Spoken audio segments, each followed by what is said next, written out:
versets et les explications qu'il nous fallait. Et merci de ce que tu nous as donné de comprendre ensemble ce qui sera dit. Merci Père de ce que tu as été avec nous. De Jésus-Christ, nous avons prié. Amen. Amen. Donc, je vais faire comme inspecteur Cédric à ce que vous a demandé qu'on fasse un résumé de ce qu'on a vu. Donc, de toutes les fois où on a parlé de l'enseignement sur le mariage. Donc, voici comment ça s'est passé. On fait un résumé, ou bien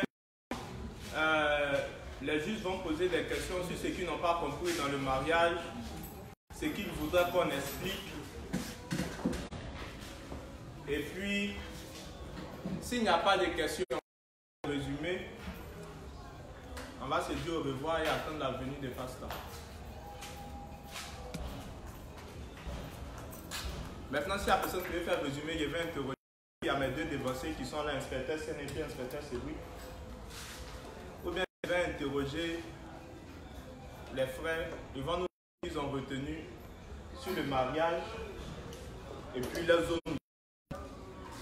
Ce qu'ils veulent qu'on explique, ou bien s'ils ont tout compris, s'ils expliquent comment ils ont tout compris, et puis on passe à autre chose. On passe à un autre frère.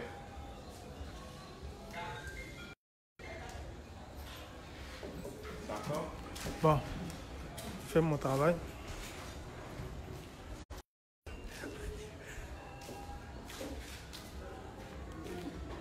Vas-y. Bon, j'espère. Moi, il y a une question.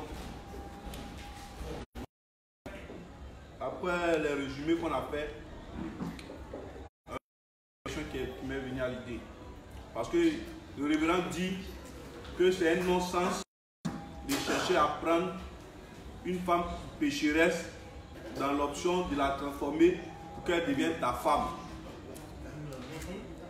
Ce que je veux savoir, la femme pécheresse là, si toi dans ton intention c'est de la transformer, qu'elle devienne ta femme, que tu la prends, et puis en réalité, elle comprend l'évangile parfaitement.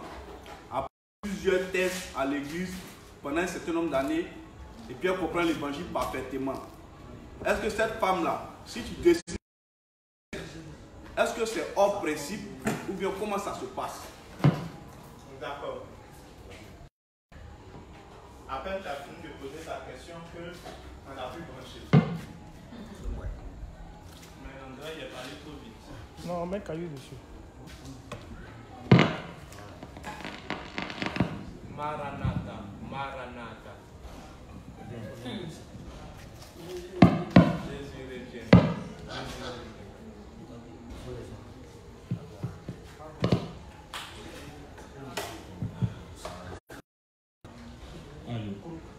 Allô. Ça passe?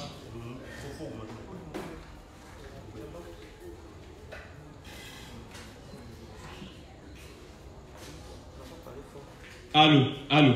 Voilà. Bon. Donc, ta question est la suivante.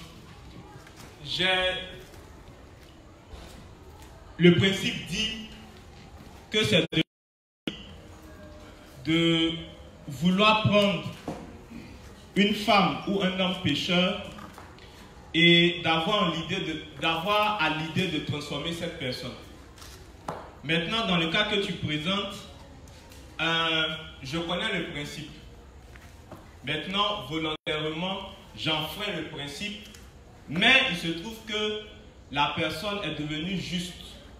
Elle a bien compris l'évangile. C'est pas ça? Ça dit, je suis allé vers elle dans le but de la rendre juste pour la marier tout en sachant que c'est contre principe. Et puis maintenant, elle est devenue juste. Donc, l'atterrissage, c'était quoi la question finalement? Est-ce que c'est violation de principe qui va avoir des conséquences plus tard, ou bien comment ça va se passer la suite? C'est ce que je veux savoir. D'accord. Il y a un test dans la Bible. Je l'ai pris fois, mais je l'ai oublié, qui dit que Dieu est patient. Donc, inspecteur Cédric, si tu peux chercher pour moi. Comme Dieu ne nous sanctionne pas immédiatement, comme Dieu ne nous sanctionne pas rapidement, ça fait que la volonté de faire le mal monte dans le cœur de l'homme. Ça veut dire quoi? Il y a un truc que tous les justes doivent comprendre en matière de renoncement à soi. C'est que chaque principe violé entraîne forcément une... Le principe avec Dieu, c'est ça. Quel que soit le temps que tu vas mettre, quel que soit ce qui... Dès l'instant où tu violes un principe, il y aura forcément la sanction liée à la violation de ce principe. Parce que ce qu'on doit comprendre, c'est que même quand un juste décide de se mettre avec une juste et qu'il le fait en principe, les débuts vont paraître beaux. Ça sera zo dans un premier temps. Mais parce qu'il n'a pas choisi dans les principes, ça va forcément le rattraper. À raison, un juste qui prend une pécheresse, qui la justifie et puis qui décide de vivre avec elle. Les débuts seront beaux.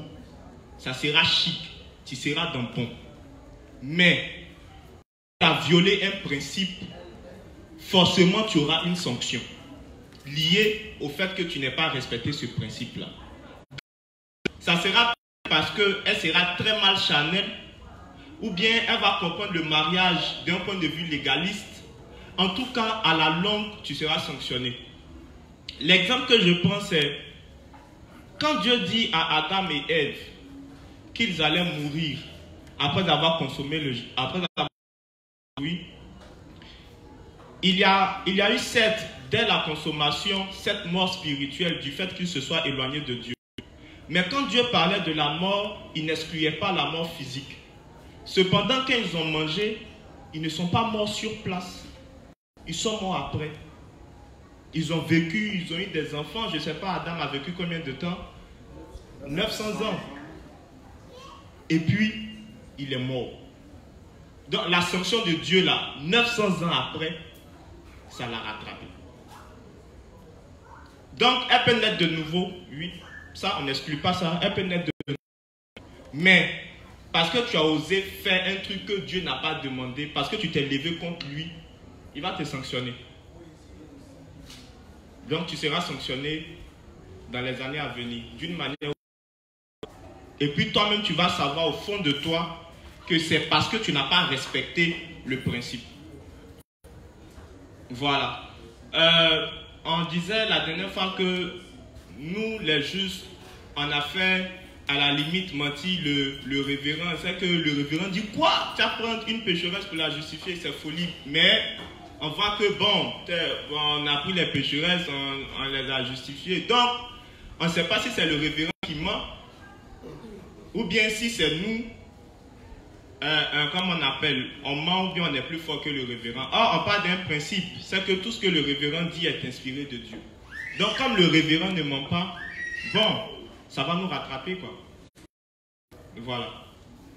Si quelqu'un a une autre question pendant que je cherche le verset.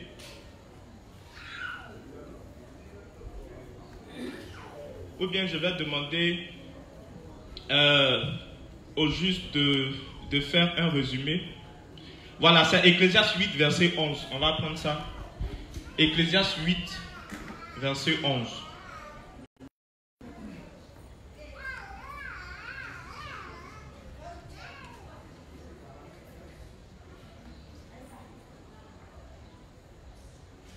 Celui qui a trouvé pourra lire.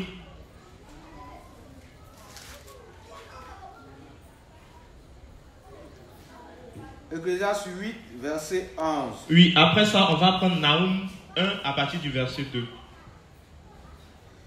Parce qu'une sentence contre les mauvaises actions ne s'exécute pas promptement. Donc, on dit, parce qu'une sentence contre les mauvaises actions ne s'exécute pas promptement, ça veut dire que quand Dieu doit te sanctionner là, il ne te sanctionne pas en même temps. Il y a des fois où il sanctionne en même temps. Mais dans beaucoup de cas, il ne sanctionne pas en même temps. Donc, parce qu'une sanction contre les mauvaises actions ne s'exécute pas promptement, c'est-à-dire Dieu ne nous pas en même temps dès que le cœur des fils de l'homme se remplit en eux de désir de faire le mal.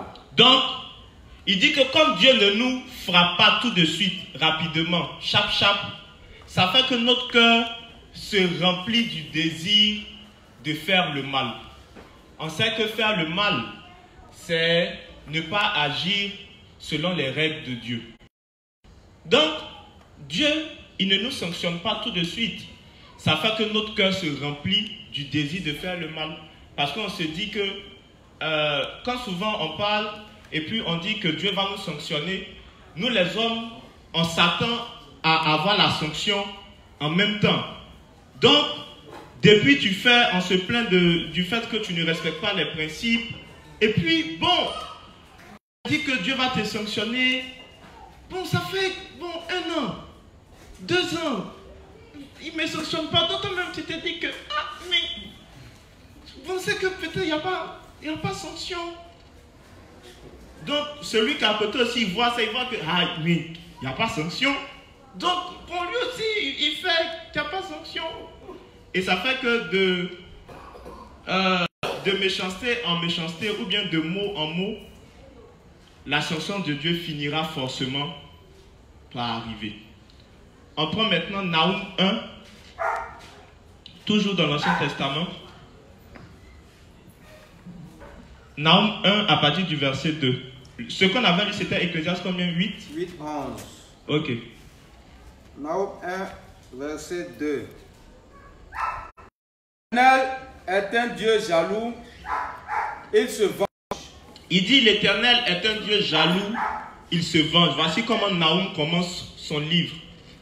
L'Éternel est un Dieu jaloux, il se venge. L'Éternel se venge, il est plein de fureur. Il complète. L'Éternel se venge deuxième fois. Il est plein de fureur. L'Éternel se venge de ses... Deuxième chose.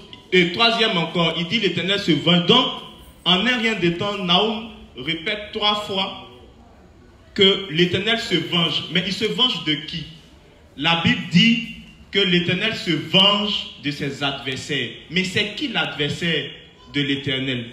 On nous fait comprendre que l'adversaire de l'Éternel, c'est Satan. Satan signifie opposant. Pourquoi Satan est présenté comme étant l'opposant? Parce que celui qui était tenu de refléter la lumière de Dieu va vouloir refléter sa propre lumière. Donc il va devenir opposant à la lumière de Dieu. Il ne va plus agir selon les principes de Dieu. Aussi, le juste devient-il opposant lorsqu'il a dehors des règles de Dieu. Une fois qu'un juste met de côté les principes de Dieu et puis il va selon ses propres principes, il devient l'adversaire de Dieu. Il devient un adversaire de Dieu, il devient opposant. Les femmes de foi ont chanté « Oh mon frère, ma soeur, sache que lorsque un homme agit en dehors des lumières de Dieu, il est Satan. » Donc agir en dehors des lumières de Dieu, donc agir en dehors des principes, fait de nous Satan, fait de nous des adversaires. Or, la Bible dit, l'Éternel se venge. Il se venge de ses adversaires. Donc, l'Éternel va se venger des justes qui seront adversaires des principes. Tout principe enfreint entraîne une sanction.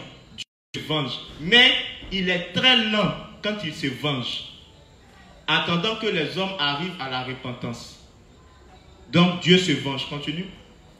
Il garde rancune à ses ennemis. Il garde rancune envers tous les justes qui ne respectent pas les principes. Non seulement on dit, il se venge, parce qu'il faut voir quand toi-même tu veux te venger, ce que tu es capable de faire. Maintenant on dit, Dieu se venge, il garde rancune contre qui? Ses ennemis. On entend par ennemi toutes les personnes qui agissent en dehors des règles de Dieu, donc en dehors des principes. Il dit, l'Éternel garde rancune. Donc il n'oublie pas le mal que tu lui as fait, le mal qu'on lui a fait lorsqu'on n'a pas respecté les principes. Il se venge, il garde rancune. Continue, s'il te plaît. Au verset 3, l'Éternel est lent à la colère. Il est lent à la colère, d'où le fait que quand il doit sanctionner, il ne sanctionne pas chaque. Il est lent à la colère, mais Choko Nachaka, il te sanctionnera. Il est grand par sa force. Il ne laisse pas impuni. On dit, Naoum dit, Dieu lui-même il dit que l'Éternel ne laisse pas impuni. Il faudrait qu'ensemble on puisse méditer sur ça. Je ne veux pas seulement parler du mariage, puisque dans plein d'autres aspects, on ne respecte pas les principes. Et puis, les choses vont bien. Donc on se dit, mais à la limite, on nous emmène avec cette histoire de principe, puisque bon, on ne voit pas la sanction, et puis bon, on est dans bon. Mais la Bible dit, l'Éternel ne laisse pas impuni. Donc, il faut qu'on se pose la question, c'est que on doit avoir peur. Parce que l'attitude de David a été la meilleure attitude. David allait prendre la femme d'Uri. Il savait qu'il avait Zaï. Il a fait un enfant. Je pense que l'enfant est tombé malade. David, il a pris un moment de jeûne. Il ne mangeait pas. Il était en train de se mortifier. Parce que connaissant son client, là, il savait que le gars allait le sanctionner. Donc, une fois que l'enfant, c'est-à-dire à la limite, on a l'impression que David attendait la sanction. Cependant, ce que nous les justes on fait, c'est que à la limite, on oublie même qu'on a offensé Dieu, qu'il va nous sanctionner, on oublie. Mais il dit, l'Éternel ne laisse pas impuni. Tout qui n'a pas été respecté, Dieu va nous punir pour ça. Tu t'arrêtes au verset 3. L'Éternel marche dans la tempête. On dit il marche dans la tempête. Dans le tourbillon. Les nuées sont la poussière de ses pieds. Donc on dit il marche dans la tempête. Ça dit, quand c'est chaud là, ça lui plaît. Quand le moro il est en train de frapper, il est dans bon parce que c'est un Dieu juste. Il sanctionne toujours. Il ne laisse pas impuni. Donc, pour ta question, voilà. Si quelqu'un d'autre a une question, ou bien le juge Théral va nous faire un résumé de ce qu'il a retenu sur le mariage.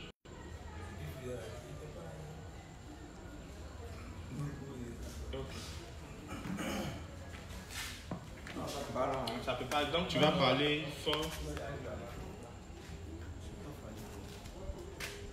Donc, il faut nous dire un peu ce que tu as retenu sur le mariage. Voilà. Peut-être qu'en nous disant ce que tu as retenu, une question peut sortir dedans pour les frères. Voilà. Ce que j'ai retenu est que de l'annonce de l'évangile au mariage, nous avons besoin de la foi. Donc, il faut nous expliquer. Ici, quand on parle de la foi, c'est que tout ce que nous devons faire doit se baser sur la foi. Aller annoncer l'évangile, marcher dans les principes, tout ça dans la foi. Prendre une femme dans la foi, faire le programme, le projet du mariage dans la foi. Sans ce moment que tu vois Dieu agir. Ça veut dire quoi faire le programme du mariage dans la foi? Selon Dieu. Continue. Selon Dieu. Et puis, la foi vient de ce qu'on entend. Ce qu'on entend vient de la parole de Dieu. Donc c'est selon la parole de Dieu que tu dois marcher, faire les démarches. Afin de voir Dieu agir par la foi. Parce que lorsqu'on dit qu'on veut se marier, on ne se marie pas en même temps sur le champ. Mais c'est par la foi que tu obtiens l'objectif que tu vas atteindre. Donc voilà, le principe dit de l'annonce à l'évangile, de l'annonce de l'évangile jusqu'au mariage, tout se fait par la foi. En d'autres termes, ce qu'on doit comprendre, c'est que dans tous les aspects de notre vie, on doit regarder aux principes, on doit regarder aux règles de Dieu, on doit faire les choses par la foi. Donc, on pourrait penser que le mariage est quelque chose d'exclusivement charnel. Mais la Bible nous dit que le mariage, même dans le mariage, il y a le principe de la foi. Donc, je choisis mon compagnon, je choisis ma femme par la foi. Or, la foi, c'est ne pas choisir avec les yeux physiques, mais c'est choisir sous le principe de la foi. Donc, c'est choisir sous les critères spirituels, c'est choisir sous les critères de Dieu. D'où le fait que tout se fait par la foi. Ok. Il n'y a pas de questions? Tu n'as pas de questions? Tu n'as pas de questions? D'accord. Tu as une question? D'accord. Ce n'est pas une question sous inspiration divine. C'est que toi-même tu as envie de poser la question. D'accord, donc, vas-y. Ok, mais avant que... Avant de se passer, chef.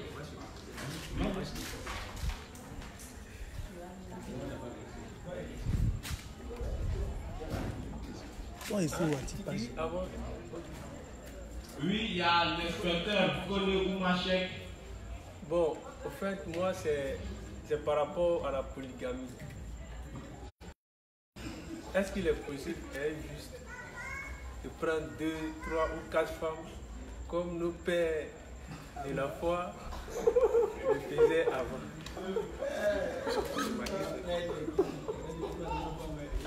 Merci pour la question.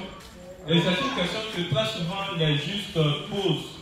Parce que, comme le dit souvent Gédéon, lorsque un homme naît, il y a 5 femmes qui naissent ou bien 10 femmes qui naissent. Mais si l'homme il doit prendre une femme, les 9 femmes là, elles vont aller où? Donc, elles vont faire comment pour se marier? Donc, celui qui marie une femme, il est la source de la prostitution dans le monde. Mais on n'en est pas arrivé là. D'abord, voici ce qu'il faut comprendre.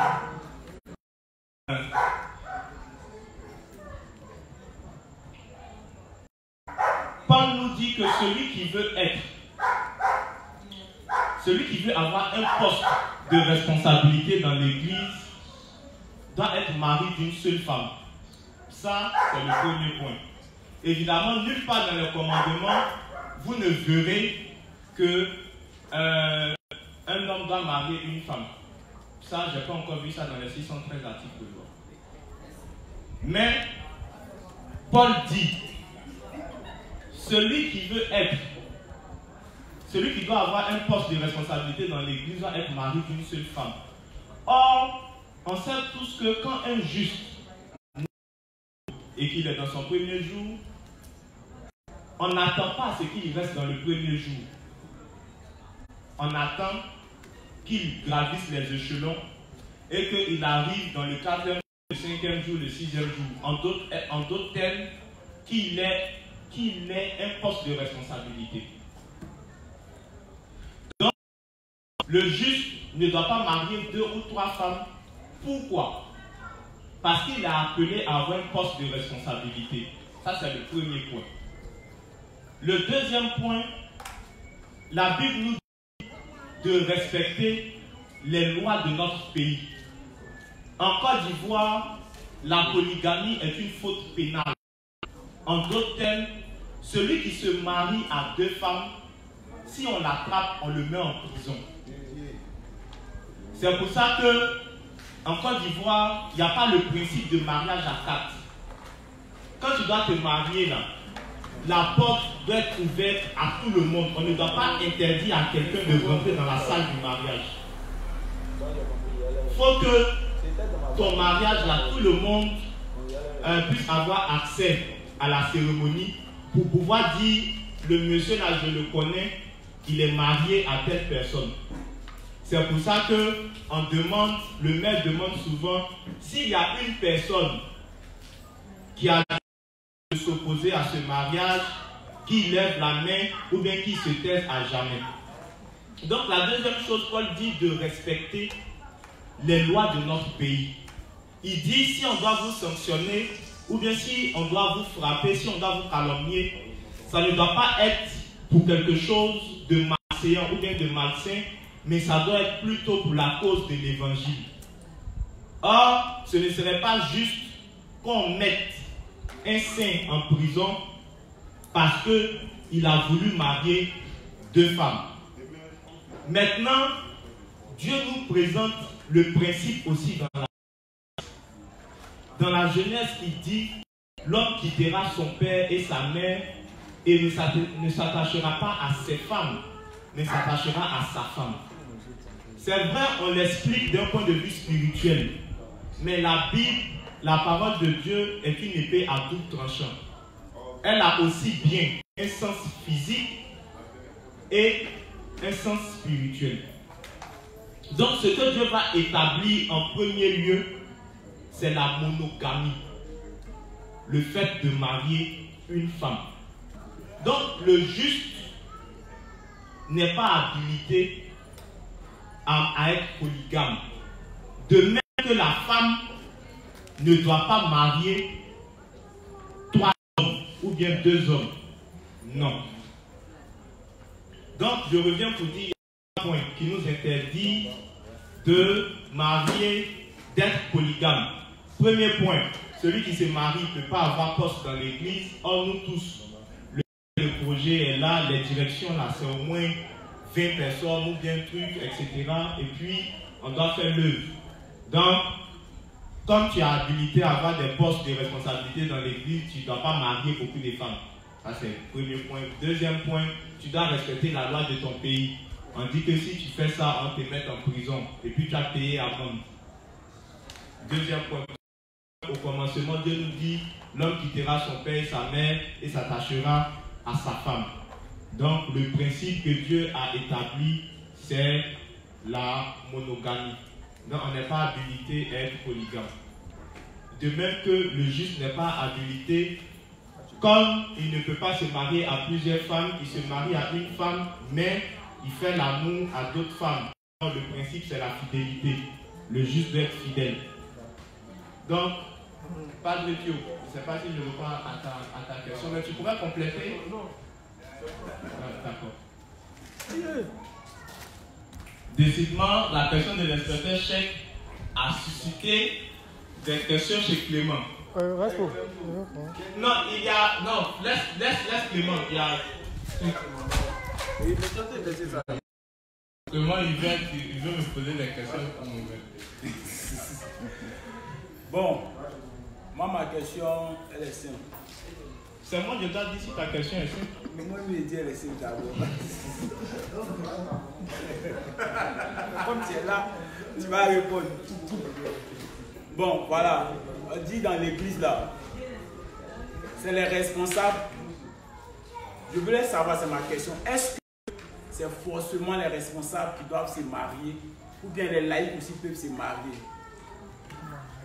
Quand il parle des laïcs, ce n'est pas seulement les adolescents, mais quelqu'un qui est né de nouveau. Il a 50 ans. Il a 30 ans, il a 35 ans, il a 40 ans. C'est un nouveau-né. Est-ce que il doit attendre d'être responsable avant de se marier ou bien s'il peut se marier, est-ce qu'il se marie? Ma question.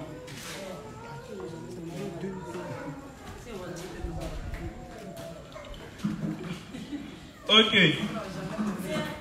La Bible dit que parmi ceux que tu dois choisir pour être responsable, il faut qu'il soit mari d'une femme.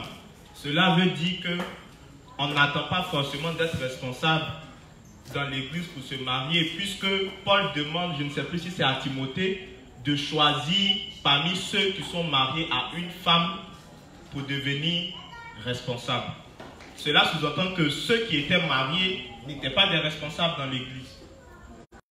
Pendant que pour se marier, il n'y a pas la condition d'être responsable dans l'église. Voilà.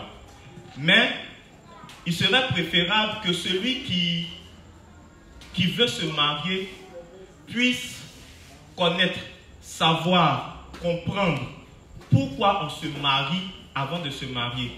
On apprend tout le temps ici que l'âge n'est pas une condition, l'âge physique n'est pas une condition pour se marier.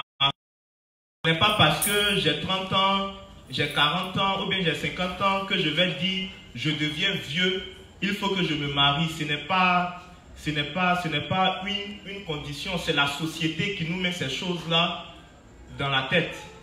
Voilà, il n'y a pas un âge où on dit que tu es devenu trop vieux, tu te maries maintenant. Non. Mais malheureusement, beaucoup de femmes se mettent ça dans la tête. Elles estiment qu'elles sont devenues vieilles, qu'elles ont 30 ans, elles ont 25 ans, elles ont 50 ans, elles ne sont pas mariées, que les enfants se marient. Donc même quand elle a un homme à côté d'elle, elle vous dit que tout le monde se marie, tu ne me maries pas. Ou bien quand elle devient vieille, qu'elle estime qu'on ne l'a pas mariée, elle va dire que tout ce qui vient dans sa main, elle prend, pourvu qu'il lui promette le mariage. Donc les hommes, connaissant ce mystère caché, ils viennent avec le mariage dans la main droite, mais à condition d'avoir quand même des parties de jambes en l'air dans la main gauche. Donc quand tu prends le mariage dans la main droite, il te dit en même temps, mais n'oublie pas la main gauche. Or, le mariage prend du temps avant de se former, mais la partie de jambes en l'air est rapide. Et bien des fois, après avoir dit non, t'inquiète pas, le mois prochain, l'année prochaine, dans 2 ans, ça fait 3 ans que vous êtes dedans. Et il se souvient que tu es devenu trop âgé, qu'il ne t'a pas bien connu, qu'il t'a étudié, mais c'est pas tellement ça, que en fait sa maman lui avait donné une femme au village, ou bien son ex est revenu, il a trop souffert avec elle, il ne peut pas la laisser. Donc, l'âge, ce n'est pas une condition. Voilà. Mais on doit comprendre pourquoi on se marie. On doit comprendre, on doit savoir quel est le sens du mariage, comment ça se passe dans le foyer, etc. Parce qu'il faut tout de que celui ou bien celle avec qui on se marie soit mature. C'est pour ça que je donne un petit gâteau. C'est pour ça que quand Dieu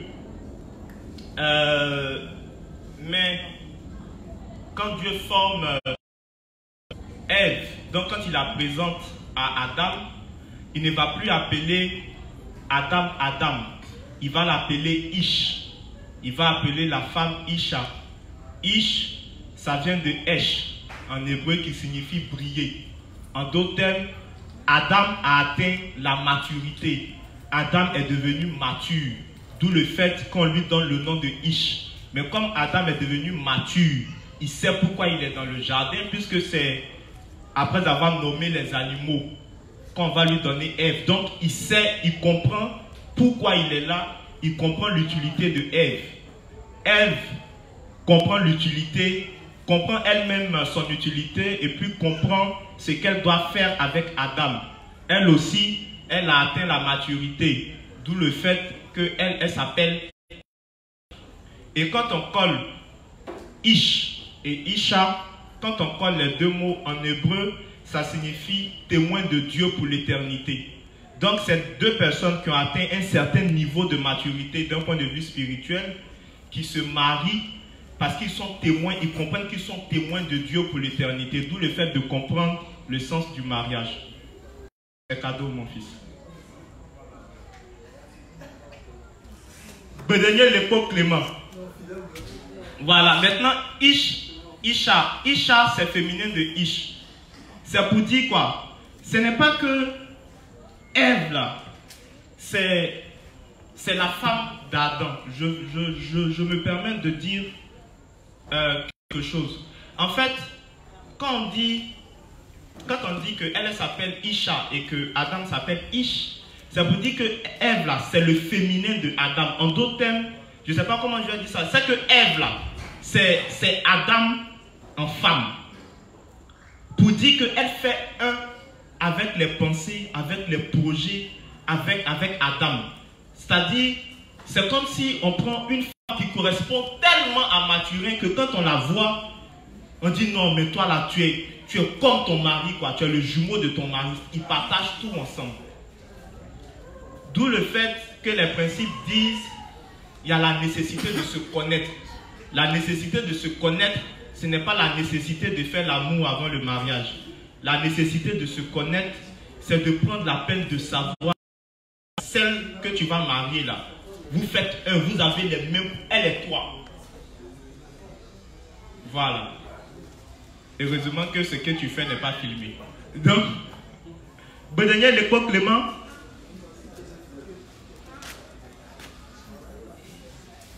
le juste fidèle.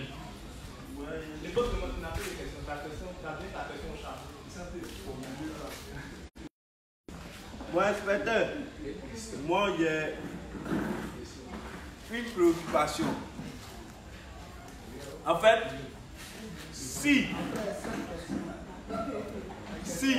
injuste, peut-être monsieur non, si injuste qui a été ensemble avec une autre juste, mais qui ne sont pas passés devant la juste Marceline, qui ont eu à se connaître hors Marceline, mais qui étaient reconnus par certains justes. Et que il y a un principe qui dit non, que tu peux laisser ta femme ou ton mari dans le cas où la personne te trompe. Quelqu'un qui a vu ça comme ça, c'est un principe qui dit ça. Tu peux la répudier, fidélité. Mais ce que je demande, lorsque ce juste-là, il apprend que sa femme l'a trompé et qu'il se sépare d'elle après des pardons dans des couloirs un peu partout, il décide de revenir avec elle. Est-ce que c'est possible? Si oui, quels sont les conseils que, étant des responsables, vous pouvez donner à ce juste-là? Sinon, pourquoi? C'est ma question.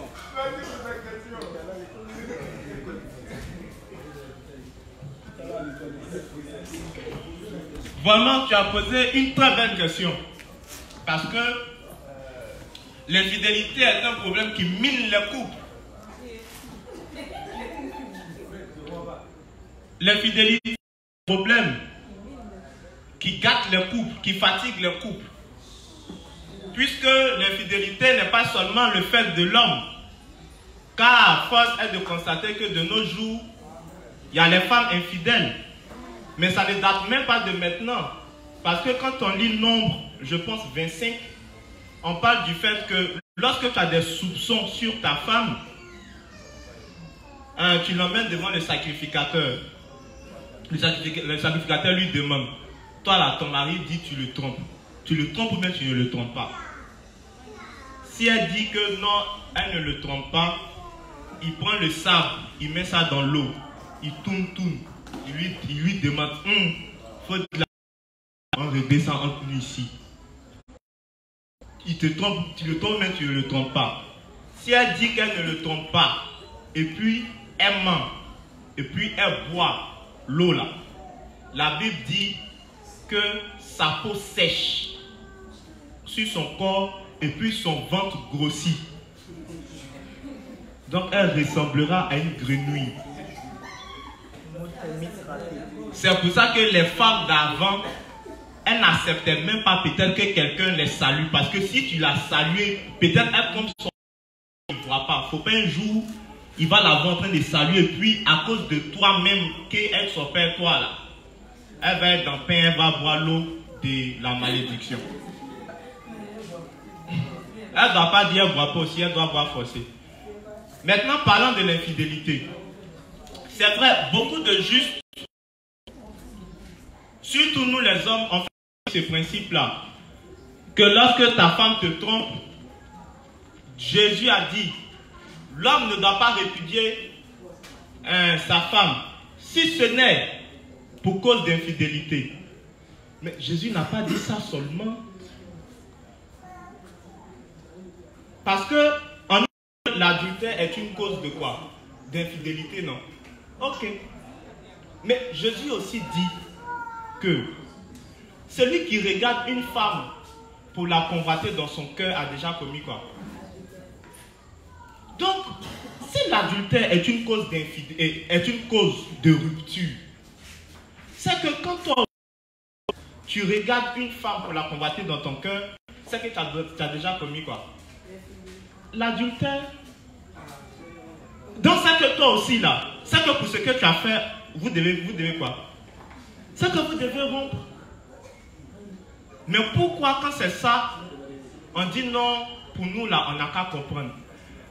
Pierre demande à Jésus, combien de fois dois-je pardonner à mon frère?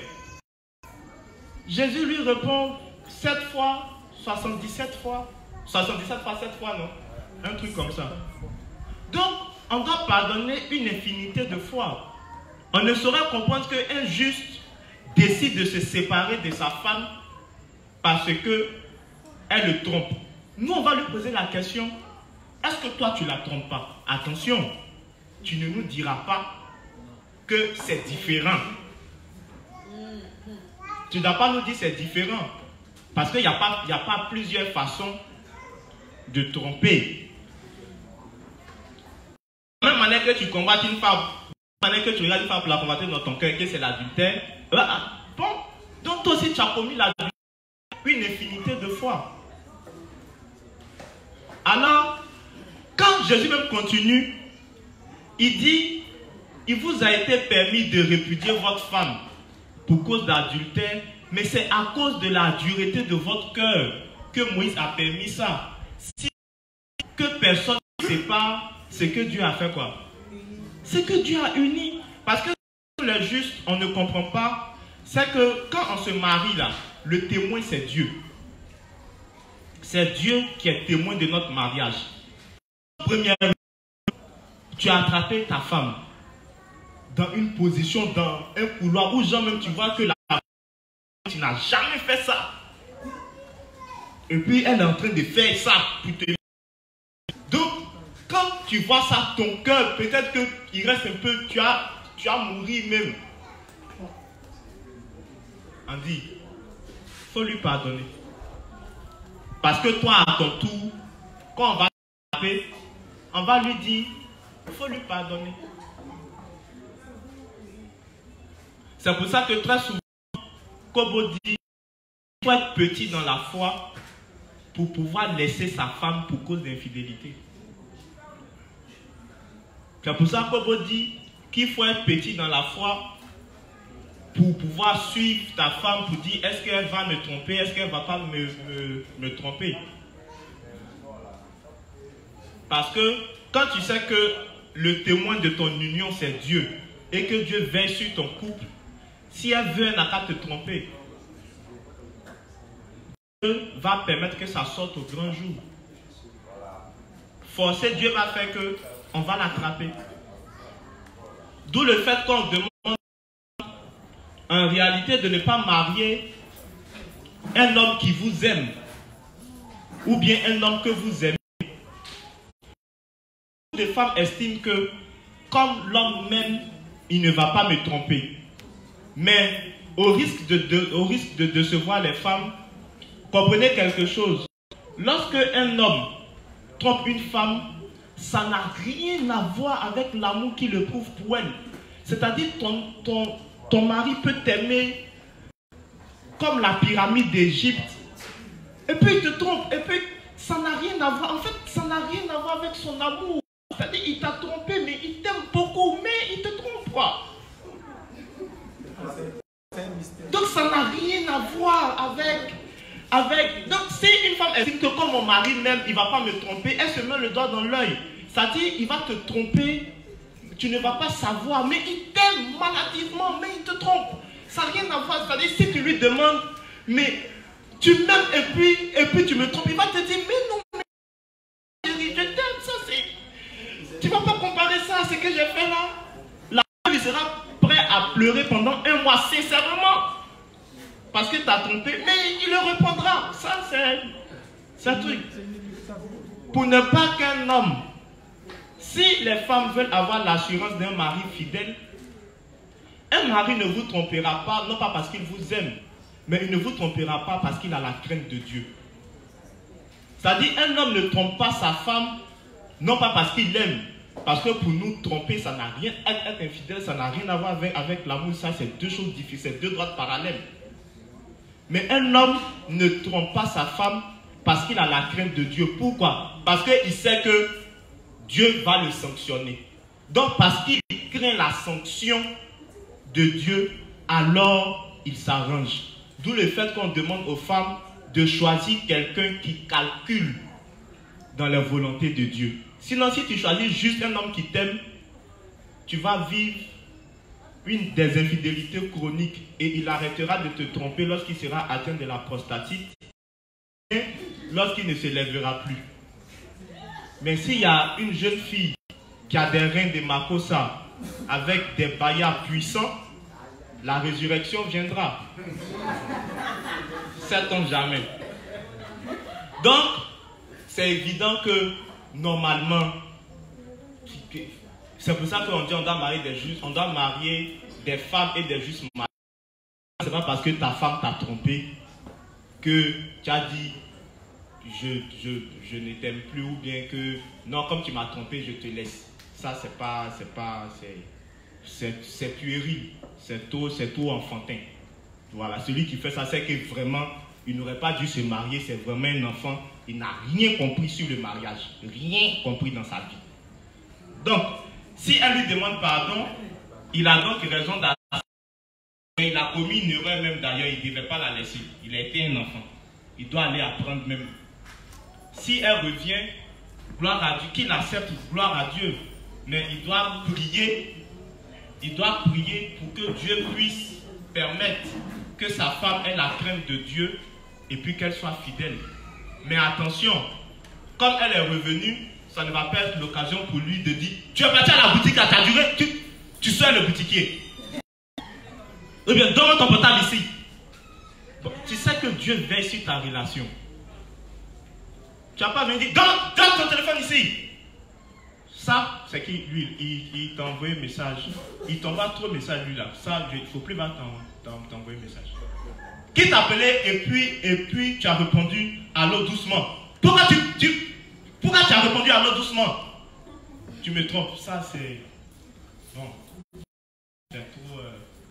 C'est trop enfantin. Mais souvent aussi là, bon, la chair prend le dessus quoi. Parce que tu te dis que bon, tu te dis tellement que Satan t'envoie la pensée qu'elle te trompe.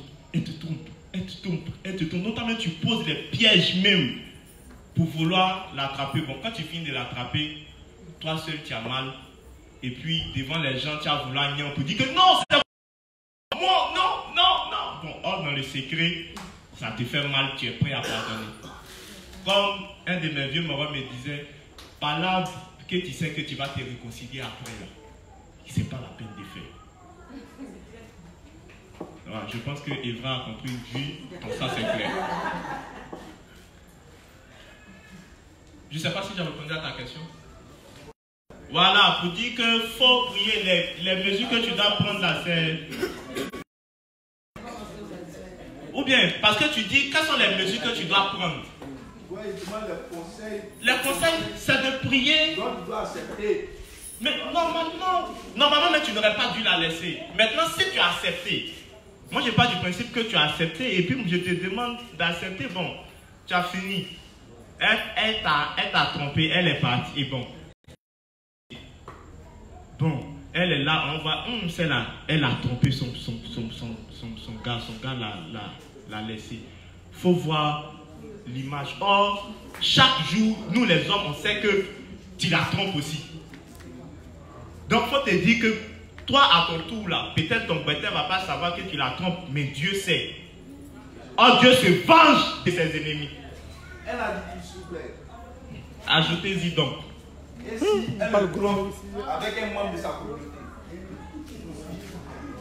Elle le trompe avec un membre de sa communauté. Elle ne le trompe pas avec un membre de sa communauté. La seule différence, évidemment, c'est que ça va plus te faire mal, puisque tu vas voir ton rival séparatiste chaque dimanche. Et malheur, même si c'est un chanteur, parce que tu vas être obligé, quand on va dire, mais quand tu es levé pour danser, tu le vois. C'est lui qui chante en plus. Tu es obligé de danser la chanson de ton rival, de celui qui te cocifie. Et si c'est un prédicateur, non seulement tu es obligé de le respecter, mais tu es obligé d'être concentré à ses enseignements, d'appliquer les principes qu'il donne. Donc, ça va plus te faire mal. Ça, c'est clair. Mais ton frère t'a offensé. On ne dira pas que comme lui, il a séparé ta femme, t'inquiète pas. Lui, ses soeurs, si tu peux gagner même sa maman, si tu as eu pitié même de son papa, détruire toute sa famille, on ne va pas te dire ça. Mais on va te dire de pardonner. Et puis c'est des choses, c'est vrai que ce qu'il dit fait rire, mais c'est des choses qui vont, peut-être, on ne le sait pas, mais qui peuvent arriver dans l'assemblée où un frère va sortir avec la femme d'un juste qui elle-même est juste. Et puis le frère va les attraper. Et le frère rentrant dans la chambre, voit son frère ou bien son dévancier. Et son dévancier va lui dire, tout en continuant, n'arrêtons pas là, mon frère c'est le 3e jour. Ou bien il va dire, que l'homme de Dieu, tant qu'il se relève, cela ne te regarde pas. Tout en continuant. Que tu ne dois pas utiliser ses faiblesses qu'il fait l'œuvre de Dieu. Donc là, tu vas lui dire non, tu n'es pas en train de faire l'œuvre de Dieu. Donc, voilà, il va lui donner un coup de poing, il va oublier qu'il est resté.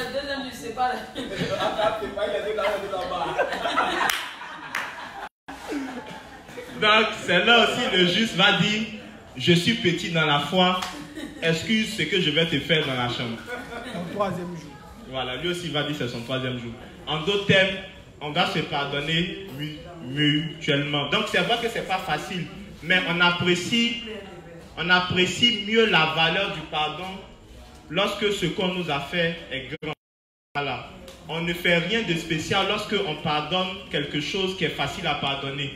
Mais on est grand lorsque on pardonne une faute que normalement on ne devrait pas pardonner.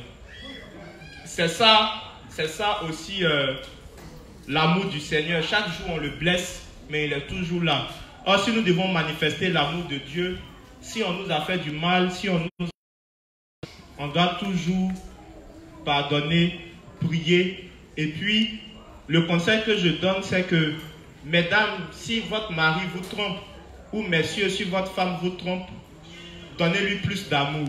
C'est la meilleure réponse à l'infidélité. Quelqu'un d'autre a une question? Le dernier l'époque Clément, c'est... Il a modelé, remodelé, taillé, limité. En fait, la question là, c'est à 2 volets, mais pour ne pas être long, c'est pourquoi je... Tu peux être long. Ok. Il est... Non, pardon, il est déjà 20h18, il ne faut pas qu'il être long à 21h, non, pas déjà. Moi, je veux comprendre par rapport au principe qui dit que deux justes, mais qui sont ensemble, ne doivent pas avoir de rapport jusqu'au mariage. Je veux savoir, ce principe-là, il s'applique à qui? À 2 personnes qui sont concubins, qui vivent sous le même toit, mais qui ne sont pas encore mariés, ou bien à 2 justes qui sont ensemble, mais qui ne vivent pas sous le même toit. Deuxième volet, je veux savoir en fait même, c'est quoi le mariage en tant que juste? Est-ce que, parce que bien sûr, si je dis une chose, on ne va pas définir le mariage comme les pécheurs. Donc, le mariage même c'est quoi? Peut-être à partir de là, je vais comprendre comment dire, le principe. Donc, voici là ma question, sinon mes questions. La Bible, les principes nous disent que les justes ne doivent pas se connaître, donc ne doivent pas faire l'amour avant la dot. Je pense que c'est ce que le principe dit, pour éviter les prédateurs et les prédatrices sexuelles.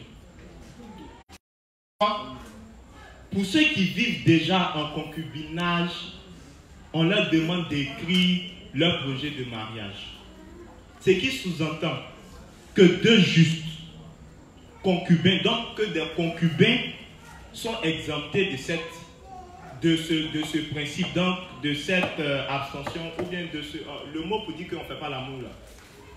Abstinence. Voilà, de cette abstinence, de cette chasteté, voilà. C'est ce que je cherchais. Sinon, ce n'est pas abstinence, même si tu as dit ça en créole. Donc,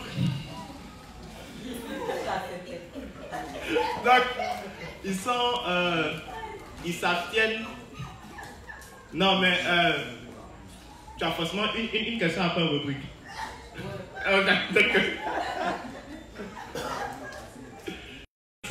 Voilà, pour ceux qui vivent en concubinage, on ne va pas dire à un gars qui vit en concubinage avec une dame qui vit sous le même toit, dans la même chambre, qui partagent le même lit, ils sont ensemble dans une maison, ils vivent en concubinage, tout le monde sait, on le connaît chez la femme, on le connaît chez tout, ici on sait. Et puis, on dit non que, même si vous faites 3 ans dans le concubinage là, que ton dos n'a qu'à regarder là-bas, elle, son dos n'a qu'à regarder ton dos. Ce principe-là sera brisé chaque jour dans le monde. C'est pour ça qu'on passe l'information pour dire que ceux qui sont en concubinage là, ils n'ont qu'à écrire le mariage.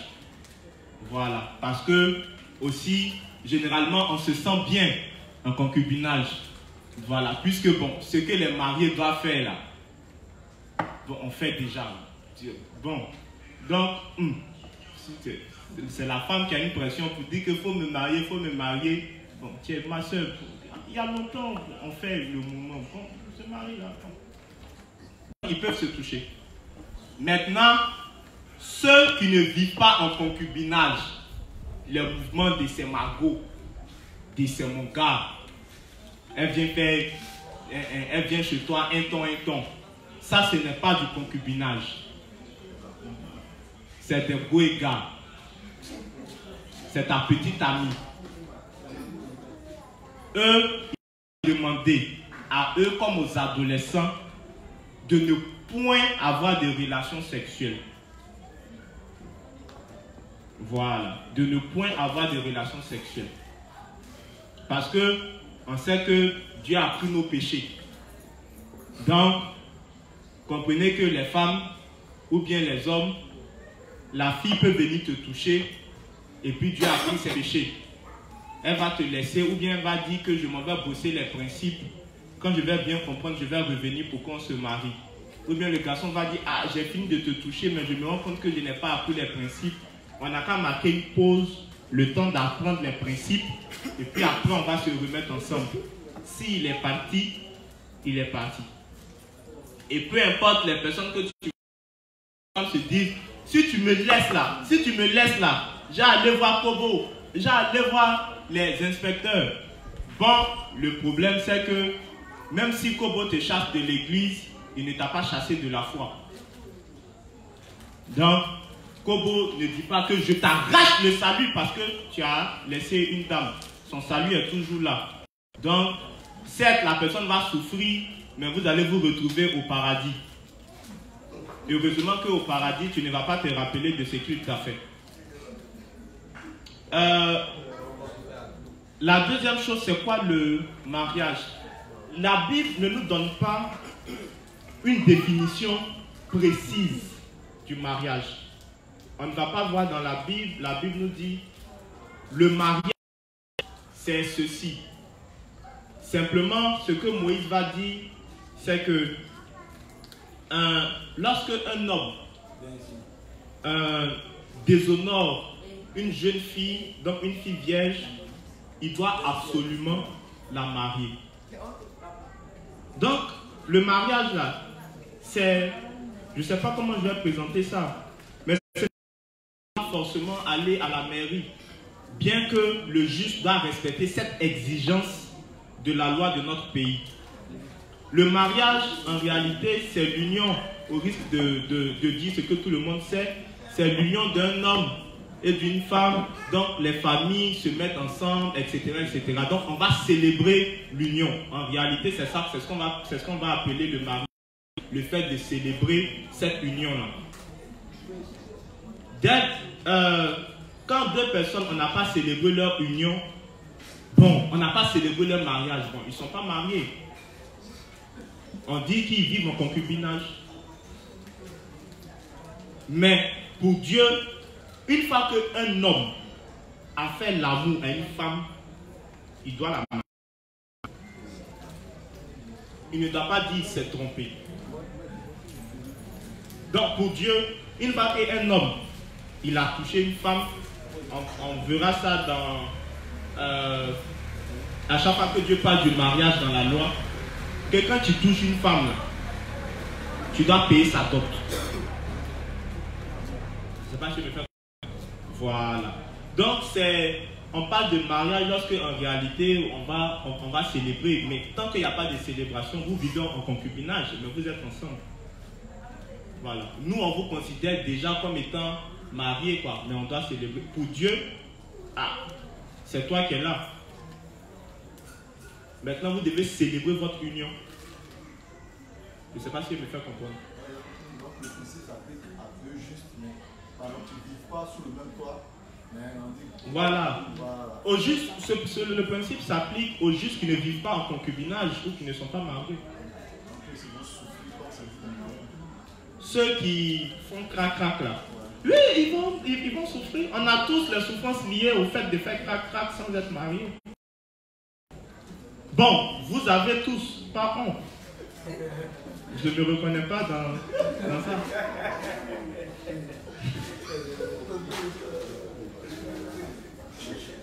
Donc, j'ai une question. Cela, j'allais dire au juste Lansky de nous faire un résumé sur ce qu'il a retenu dans le mariage. Mais le juste, au nom de série martiale, question.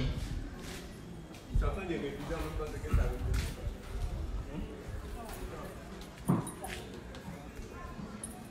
Je vais lever.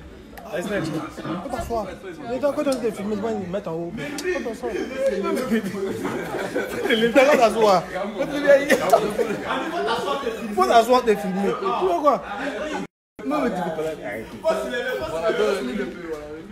Donc, bon, moi, ma question, c'est que le principe dit que pour des personnes qui ne sont pas mariées dans l'église, ils doivent se connaître d'abord avant le mariage.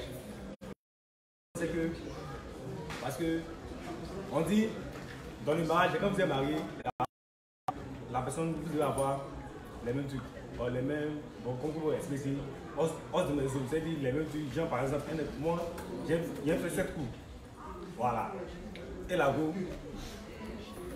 elle n'aime pas, bon, je ne sais pas si elle n'aime pas ou elle aime, bon, puisque... Mais si tu l'aimes, c'est ta cour. Non, il dit, elle. Tu ne sais pas si elle aime. Je ne sais pas, parce qu'on s'est mis ensemble. Hein? Mais tu dois savoir ça. On estime que, en tout cas, normalement, ce n'est pas la lune de miel là. Tu vas lui dire, bon, toi-même là, c'est quoi tu aimes dans faire l'amour? C'est quoi ton côté sensible? C'est pas là que tu vas lui demander son côté sensible.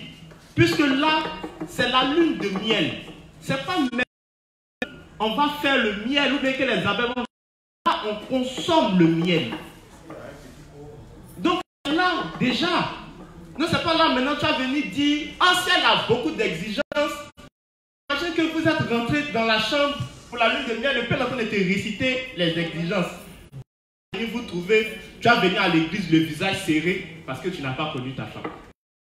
Sur la route, vous pouvez avoir un accident, elle va mourir, tu l'as mariée cadeau. Non.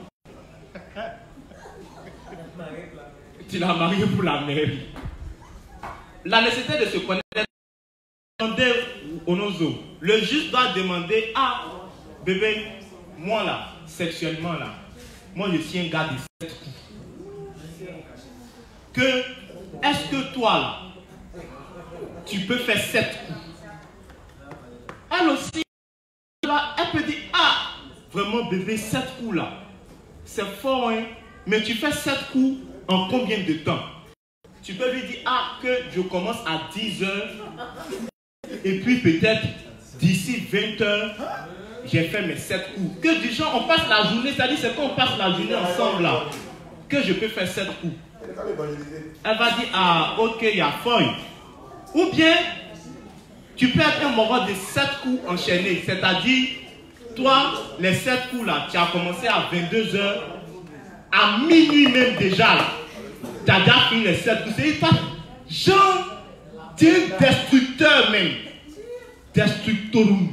C'est-à-dire, toi, tu es genre un séparatiste même. C'est-à-dire, tu es... Je ne sais pas, tu es un monstradator quoi. Je ne sais pas comment j'ai dit ça. Tu es un Roko, c'est-à-dire on t'appelle Rokobi. Si tu es un bourreau. En d'autres termes, vous devez communiquer. Ah, c'est quoi tu aimes? Ah bébé, moi j'aime telle position. Ah bébé, la position là, quand on me faisait là, moi ça me faisait mal. Hein. Moi cette position là, je n'aime pas trop. C'est que le jour où on va faire là, quand tu as fait là, tu as fait doucement. D'accord bébé, il y a folie. Et puis, tu notes. Avant d'aller à la lune de miel là, tu prends le cahier, tu bosses. Ou bien pendant tout le mariage là, tu réfléchis, tu as ta petite feuille en main, tu regardes, ah elle aime ça. Tu révises ton scénario de la nuit. Là, tu sais qu'il y a telle position qu'elle n'aime pas, il y a tel truc qu'elle n'aime pas. Toi aussi là, tu dois lui dire tout ce que tu dis. Ah, cette coup là, c'est trop long, c'est beaucoup que, en tout cas, si on peut faire 2 coups, 3 coups, et puis je me repose. Donc, vous devez communiquer, mais ce n'est pas le jour J là, tu as fini de faire, puis tu as dit que, hey, attends, tu es fatigué quoi? Moi, si on me rend de 7 coups, non, toi tu ne savais pas ça. Non. Connaissez-vous en même temps? Voilà. Si tu aimes que ta femme t'attache, qu'elle t'attache sur le lit, qu'elle est une petite chicotte, tu lui dis ça déjà que, ah, bébé, moi là, voici ce que moi j'aime. Que j'aime être caché, j'aime être menotté, j'aime être un esclave.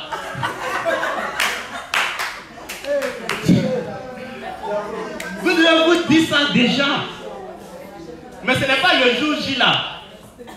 Elle va être en train de faire, mais quand tu as dit, ah, mais bébé, tu ne m'attaches pas. Ah, bébé, toi, tu aimes qu'on t'attache. Elle sera étonnée. Pareil que pour les femmes, parce qu'il y a un problème avec les femmes. Les femmes se disent que, non, mais il y a des choses là, je n'ai pas besoin de lui dire que lui-même là, il ne sait pas ça bien. Il doit savoir, non. Un homme n'est pas censé savoir ce qu'une femme aime, puisque chaque est différente. Il y a d'autres, il faut leur tirer les cheveux, il y a d'autres, il faut serrer leurs hanches, il y a d'autres, il faut être un peu brutal, il y a d'autres, il faut être un peu lent, langoureux, il y a d'autres, il faut avoir une haine zalique. Donc, vous devez dire à l'homme que, ah, bébé, ne pas avoir honte. Dis à l'homme que, ah, bébé, moi là, le jour ça va arriver là, voici ce que j'aime. Quand ça va arriver, tire-moi les cheveux. Mais il ne faut pas savoir être trop fort. Il ne faut pas faire gâter ma coiffure de mariage. Demain, on doit aller à l'église. Il faut me taper un peu. Il faut me serrer comme ci. Donc, vous devez dire ce que vous aimez. Mais vous ne devez pas garder pour dire lui seul, il n'a qu'à deviner.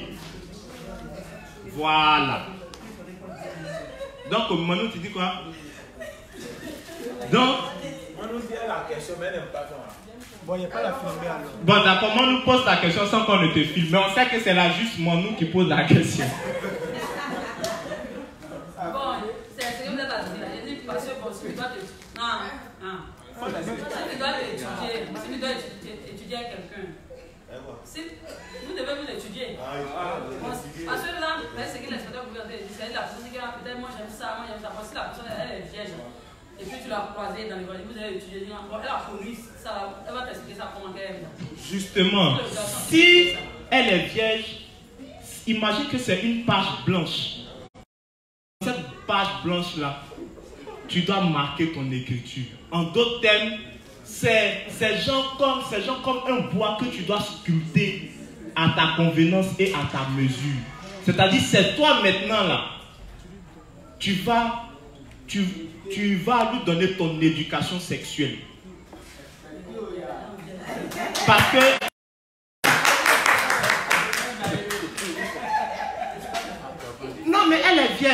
connaît pas ça. Donc elle-même là, peut-être il y a certaines choses, ça dit, peut-être elle ne connaît pas son corps. Elle ne sait pas que là, on fait ceci, là, on fait cela, on fait cela. Elle ne sait pas c'est quoi qui est bon, c'est quoi qui n'est pas bon, c'est quelle position qui est puissante, c'est quelle position qui n'est pas puissante. Donc, vu qu'elle est vierge là, et elle n'a jamais fait, elle n'a jamais connu, parce qu'après j'ai touché un autre point. Vu qu'elle est vierge, elle n'a jamais connu, elle n'a jamais fait les mouvements. Quand elle vient là, c'est toi maintenant, tu lui dis ça c'est bon, ça c'est bon, ça c'est bon, ça c'est bon. Et puis ça devient bon. Parce qu'elle ne connaît pas, c'est toi, c'est à partir de toi là, elle connaît. Mais c'est quand elle a déjà connu les mouvements qu'elle connaît même le mouvement là. Elle est déjà habituée à un certain mouvement. Donc, quand toi tu viens que tu fais peut-être, je dis n'importe quoi, que peut-être toi là tu ne sais pas son coup, elle a habitué qu'on sait son coup. Donc quand toi tu ne sais pas son coup, elle dit, ah mais toi tu ne fais pas comme les autres là, ils savent couper, on lui a dit que c'est ça, c'est à ça elle a habitué. Mais pourtant là elle n'a jamais fait, donc elle ne sait pas que c'est coup, on sait, on prend comme ça, elle est nouvelle. Tu dois la former à ton image et à ta ressemblance. C'est-à-dire, comme on dit ça même là, elle est informe et vite. C'est toi qui dois y faire les 7 jours de la création. Maintenant aussi là, il y a des puceaux ou bien il y a des pucelles, c'est-à-dire il y a des filles vierges qui, elles ont regardé tous les pornos de la terre. Donc, elle est vierge. Mais là, elle n'est pas vierge. C'est une vierge émancipée. Parce qu'il y a les choses qu'elle-même là, elle connaît là, que celui-même, que celle-même qui a fait là, elle n'a jamais fait. Donc tu regardes le téléphone de la fille vieille là, c'est oui de porno zinzin. Donc quand vous devez commencer, déjà même les roucascas c'est faire, tu dis, ah, en plus c'est vierge toi.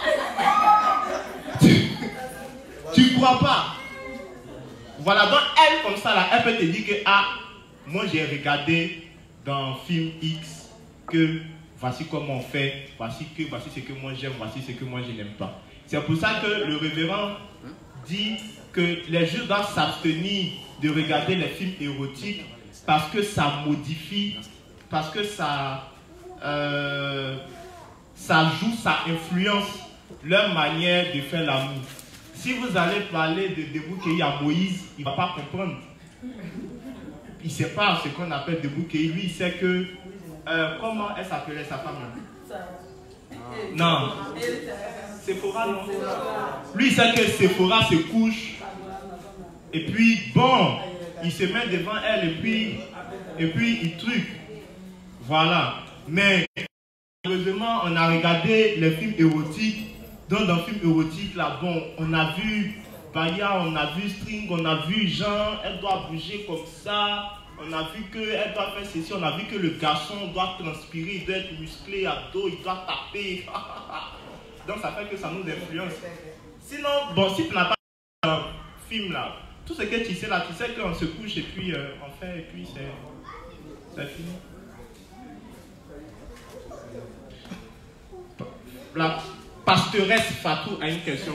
L'époque Clément, tu es vaincu pour les questions. Pasteur Fatou, vas-y. Non, ils disent qu'ils ne veulent pas. Non, pasteur, tu ne veux pas qu'on te filme? Non, elle a tenu de montrer l'exemple. Parce que quand elle, tout le monde. Vas-y, pasteur Fatou.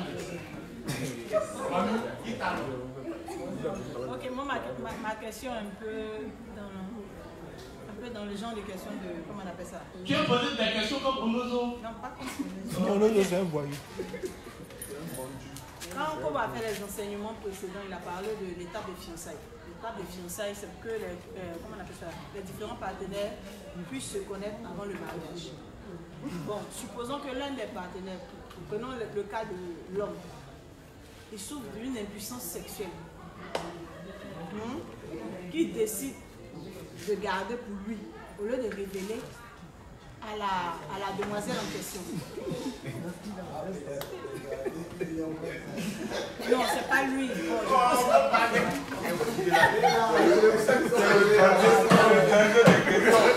Laissez-moi.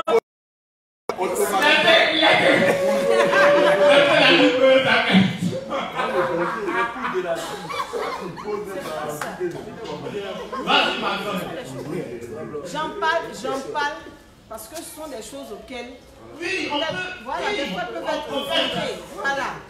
Moi, je ne suis pas confrontée à la chose. Voilà. Non, on n'a pas envie de savoir si tu es confrontée à ça ou pas. S'il te plaît. La naissance d'Arthur nous confirme déjà certaines choses.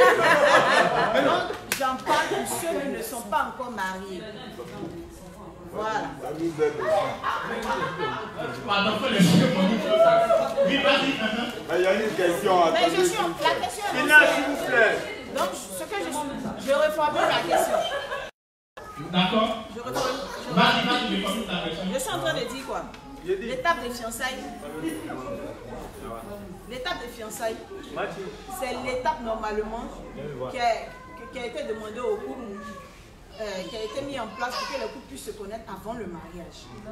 Maintenant, quand deux partenaires sont censés se dire ce qu'ils aiment, ou bien ce qu'ils n'aiment pas, bon, ce qu'ils ont comme problème ou ce qu'ils n'ont pas. Et puis l'un des partenaires décide de cacher, tu vois, non pas devant sa partenaire, son impuissance sexuelle. Et puis il lui fait croire que lui il n'a pas de problème. Ils vont jusqu'au mariage. Après l'étape des fiançailles, ils vont jusqu'au mariage. La fille s'attendant, la partenaire en femme, s'attendant à ce que monsieur une miel soit consommée, voilà, une miel soit consommée, se rend compte qu'après le mariage, il y a problème. Lorsqu'il y a problème, quand il se rend compte du problème, moi la question que moi je voulais poser, quand il se rend compte du problème, c'est là quand il se rend compte que monsieur, comment on appelle ça, monsieur l'a trompé durant la période de fiançailles. Est-ce que là, on peut briser leur mariage ou bien leur mariage doit continuer comme tel? Bon, comment ça? La base de force. Parce que les couples ne doivent vérité avant de s'engager. Et à mentir là, c'est que la base est déjà force. Moi, ils font ça comme ça. Hein. La base de force, donc ce mariage là, vraiment, la femme. D'abord, pasteur Fatou, le juge qui fait ça là, c'est un juge satanique. Il est diabolique. Il est méchant même. Il est mauvais. Il est mauvais. Si moi j'étais Dieu, il n'allait pas aller au paradis. Il est méchant. Il est tellement méchant. Maintenant, il a caché ça. Il a caché ça. Jusqu'à ils sont allés se marier maintenant là. C'est maintenant là on voit. Bon, voici mes conseils. Allez voir, acheter le TTB. Vous ne connaissez pas le TTB? Elle donc elle connaît le TTB. Le TTB, c'est le Choco Choco Bandé. C'est le nom scientifique du Choco Choco Bandé. On appelle ça le TTB. Maintenant, si après usage du TTB, les choses ne répondent plus, on peut voir Dr. Fouhao. Si on voit Dr. Fouhao, ça ne marche plus, on peut lui imposer les mains. Si on lui impose les mains, que ça ne marche plus, parce qu'on ne dira pas, je connais mon vieux moron en même temps. Parce qu'on ne dira pas ne pas regarder à la chair, puisqu'il y a 3 choses qui ne doivent pas manquer dans le couple. Donc pour ça là, mes dévanciers sont là, inspecteur chef, inspecteur Cédric, inspecteur Evra. Non, on ne va pas demander à CNP ça. Donc, mes pères, dans ce cas, on fait comment? Inspecteur Cédric. Inspecteur Evra, on fait comment? Mais tu peux me demander, elles sont pas la priorité, mes démarches sont là. Voilà, c'est comme ça on fait. La question là, c'est que des gens ils étaient fiancés. Ils se devaient de se dire la vérité. Et puis le garçon, lui, il est impuissant. Et il a caché ça à sa femme. Et puis, ils finissent de se marier. C'est là qu'elle se rend compte qu'il est impuissant. Donc, elle demande, est-ce que c'est une cause de rupture? Donc, il y a mes dévanciers qui sont là, inspecteur Evra, inspecteur Cédric, inspecteur Chèque. Donc, moi, ça, je ne sais pas. Ou bien, inspecteur Chèque. On va attendre. Inspecteur Evra. Inspecteur Cédric, tu as l'idée de répondre.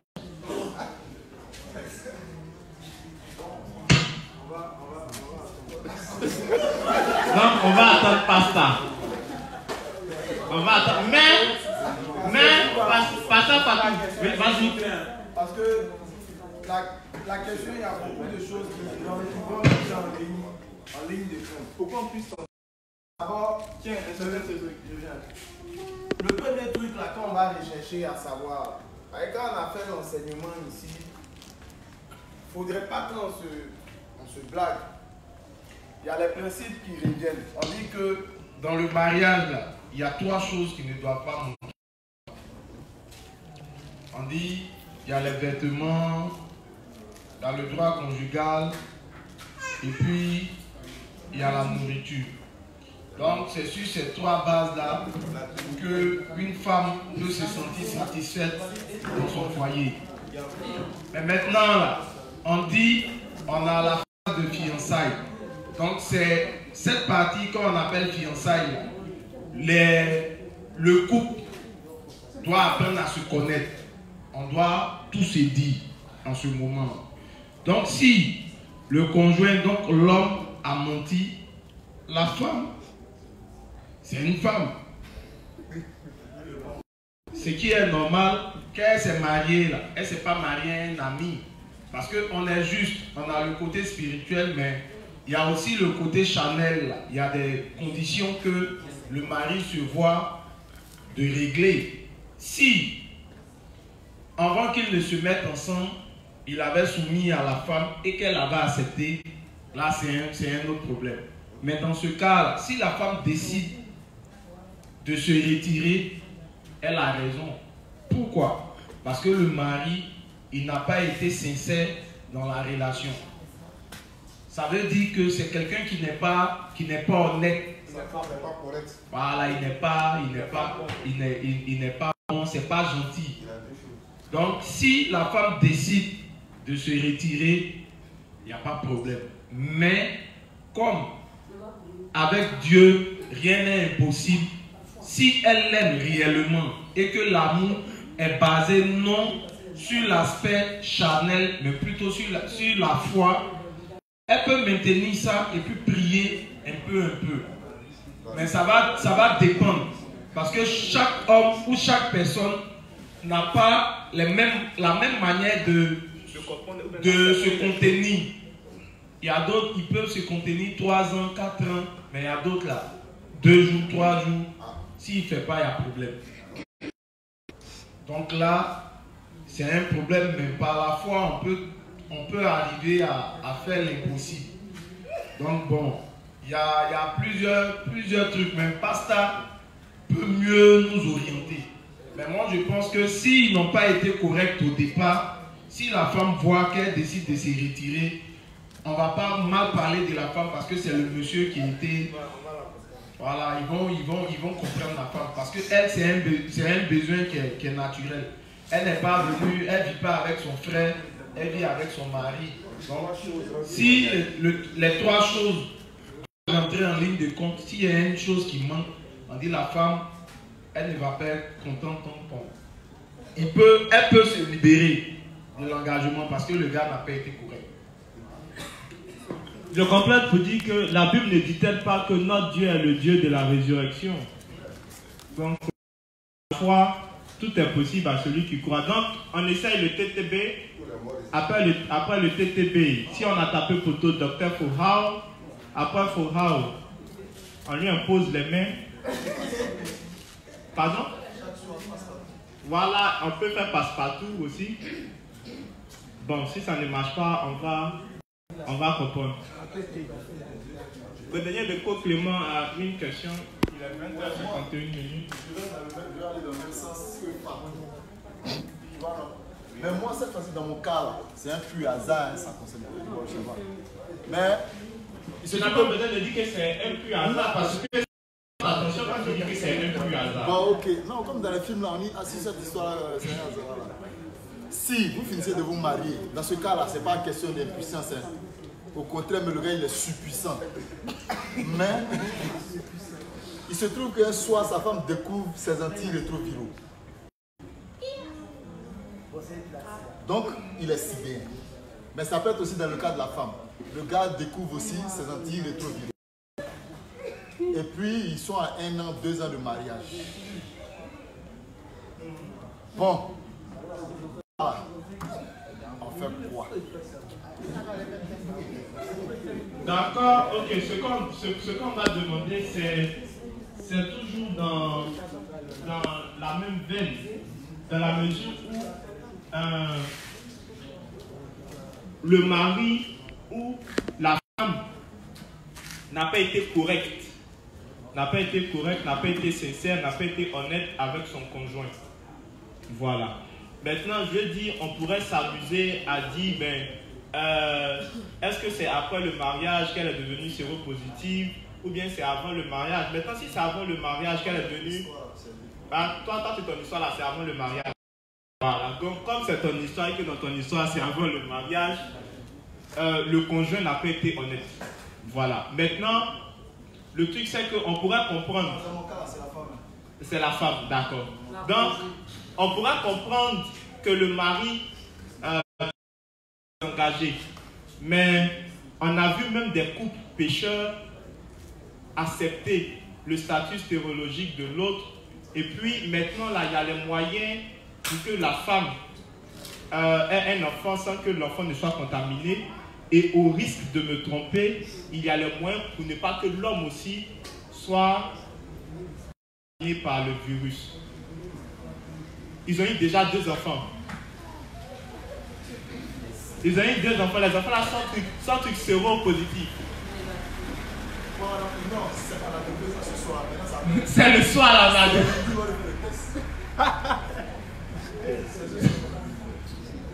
Non, il n'a qu'à aller faire son test. Si tu le vois aujourd'hui, on lui dit qu'il n'a qu'à aller faire son test. Voilà. Et puis on dit qu'il y a un médicament de sida maintenant. Voilà, on dit qu'il y a un médicament de sida dans le carton maintenant.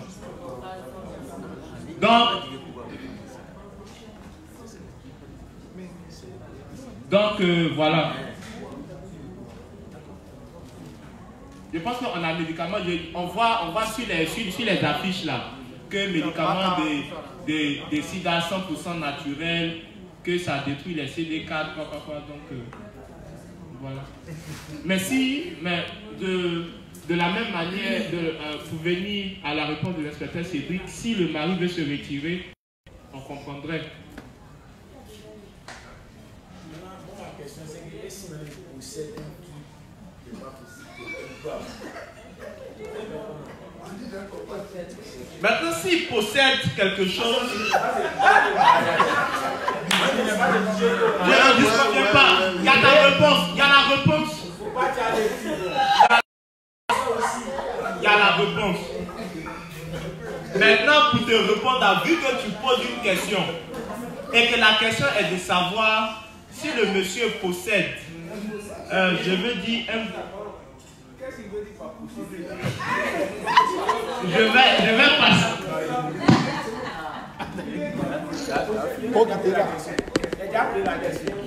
D'accord, donc, ce que le juge Mathurin demande, c'est si le mari possède un pénis énorme, gros, voilà. et que la femme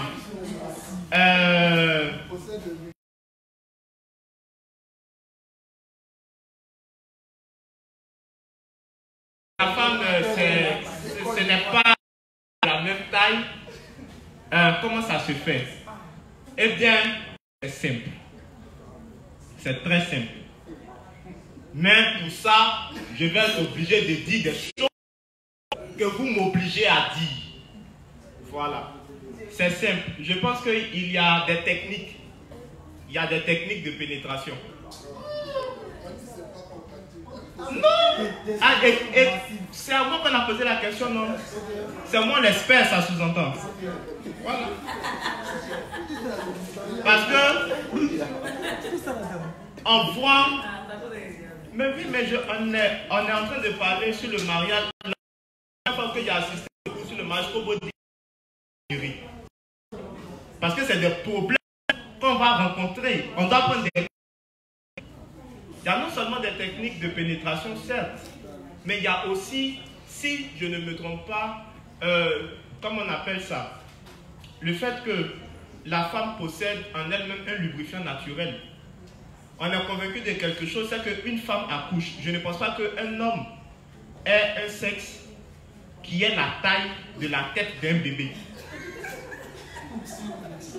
De ce fait, si un bébé a pu sortir, évidemment, on ne peut pas sortir de l'extérieur. Donc, si le bébé a pu sortir là, c'est pour que ça peut rentrer. Mais ça ne va pas rentrer un coup. D'où le fait de technique et de tactique pour que ça puisse rentrer. Parce que tout compte fait, ça va prendre la forme. Donc, ça va dépendre. Si un gars brutal, il va vouloir rentrer en même temps. Boum, boum. Non. Il doit rentrer avec la manière. Et puis, un peu, ça va finir par prendre la forme. Donc, Mathurin, si tu rencontres une soeur ou un frère qui a ce problème, dis au frère que il y a des techniques. Voilà. Kobo, c'est notre dévancier. Donc, on nous dit quoi? Il y a deux luminaires, le soleil et puis la lune. Donc, le soleil pour les problèmes spirituels, la lune pour des questions charnelles. Donc, ce problème-là, c'est un problème charnel. Donc, ce problème-là, il faut qu'on le règle. Mais on va régler ça comment? On ne va pas dire que non, que ça là vraiment, ça c'est fini pour toi, que la femme doit souffrir. Non. Puisqu'elle doit être comblée sur ce point-là. Donc, il doit user de techniques afin que tout puisse rentrer. Mais tout ne va pas rentrer un coup. Il faut qu'il fasse un peu. Et avec le temps, les choses vont s'améliorer. Voilà. Je pense qu'en pharmacie, il y a des choses pour ça, pour permettre la rentrée facile du pénis.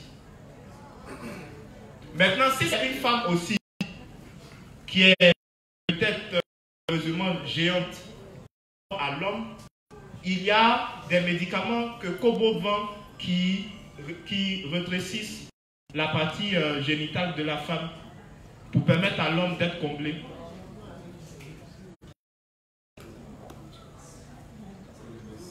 C'est ce que je dis, quand c'est l'inverse.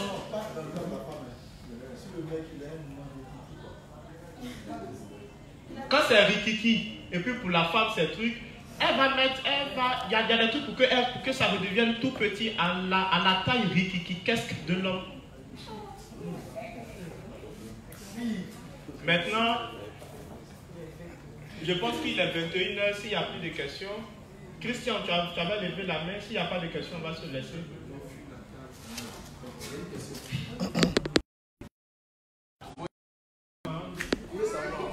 Pour ceux d'entre nous, mes frères.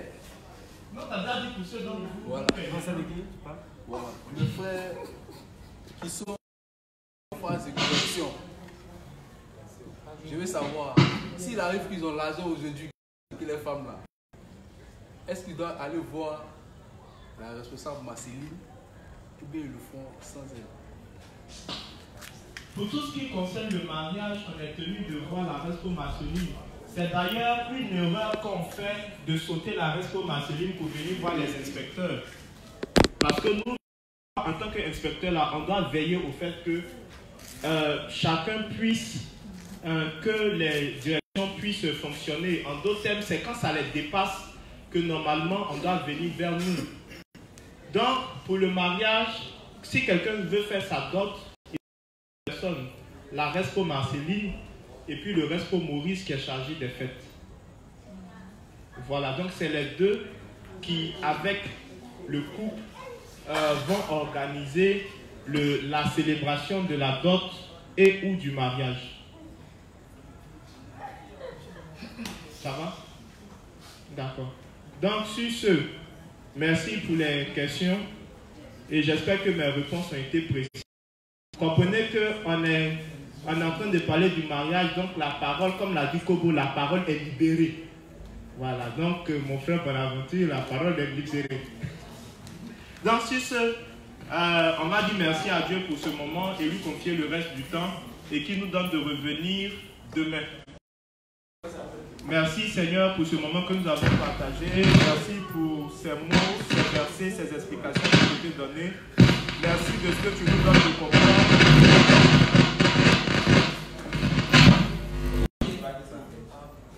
Merci Seigneur de ce que tu as veillé sur nous durant le reste du temps et tu nous donnes de revenir demain pour encore étudier sur le mariage. Au nom de Jésus-Christ, on a prié. Amen.